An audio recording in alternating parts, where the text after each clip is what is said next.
Operation Thunderbolt 2016 সালের 1 জুলাই রমজান মাস।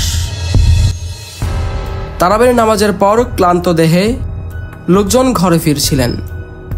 ঠিক তখনই বিভিন্ন টেলিভিশন চ্যানেলে খবর আসতে থাকে, ঢাকাস্থ গুলশানের হলি আর্টিজান নামক রেস্তোরাঁয় জঙ্গি হামলা হয়েছে। পরিস্থিতি মোকাবেলায় ঘটনাস্থলে পুলিশ, র্যাব, বিজিবি মোতায়েন করা হয়, কিন্তু ঘটনা ক্রমশই খারাপের দিকে মোড় নিতে থাকে।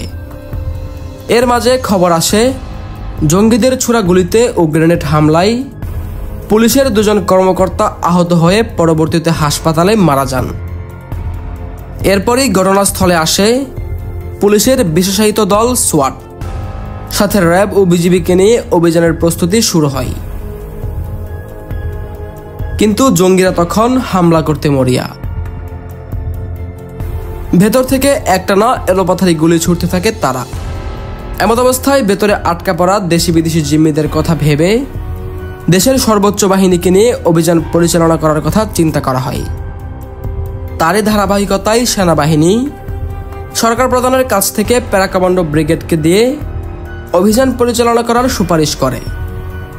সরকার প্রধান কর্তৃক আদেশপ্রাপ্ত হয়ে চিতাস ড্যান নামে পরিচিত সিলেট স্থিত প্যারা কমান্ডো সদর দপ্তর থেকে 100 জন অকুতোভয় কমান্ডোকে বিমান বাহিনীর AN-32 বিমানে করে ঢাকায় উড়িয়ে আনে বাংলাদেশ সেনাবাহিনী।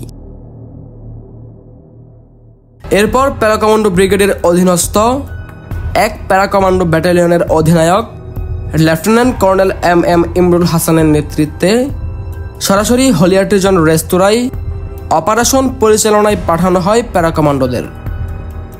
পরদিন সকাল 7:40 নিজস্ব স্নাইপারদের বিভিন্ন বিল্ডিংয়ের জায়গা মতো বসিয়ে অ্যাপিসি নিয়ে সরাসরি অভিযানে নামে প্যারা কমান্ডোরা। প্রথমেই অ্যাপিসির ধাক্কায় দেয়াল ভাঙার মাধ্যমে শত্রুদের দেওয়া হয় এক প্রচণ্ড আকস্মিক ব্যাটেল শক। ঘটনার আকস্মিকতায় বিহল হয়ে জঙ্গিরা বাইরে এসে হামলা করতে উদ্ধত হলে একে একে 6 জন জঙ্গিকেই এক নিমিষেই কৌশল আর স্বয়ংক্রিয় অস্ত্রের মাধ্যমে শেষ করে দেওয়া হয়। অপারেশন শুরুর মাত্র 13 মিনিটের মাথায় নিজেদেরকে সম্পূর্ণ অক্ষত রেখে টার্গেট এলাকায় কর্তৃত্ব স্থাপন করে বাংলার প্যারা কমান্ডোরা। উদ্ধার করা হয় ভেতরে আটকে পড়া 13 জন দেশি বিদেশি জিম্মিকে। এছাড়া উদ্ধার করা হয় 20 জনের মৃতদেহ, যাদের আগের দিন রাতে জঙ্গিরা উক্ত রেস্তোরাঁয় হামলা করার 25 থেকে 30 মিনিটের মাথায় ধারালো অস্ত্রের মাধ্যমে হত্যা করে। তাছাড়া উদ্ধার করা হয় জঙ্গিদের ব্যবহৃত বন্দুক, পিস্তল, গ্রেনেড ও ধারালো অস্ত্র। নিষ্ক্রিয় করা হয় IED। অপারেশন থান্ডারবোল্ট দেশে বিদেশে বিশেষ সুনাম অর্জন করে। বিশ্বের অন্যতম সফল জঙ্গি বিরোধী অপারেশন হিসেবে এটিকে ধরা হয়।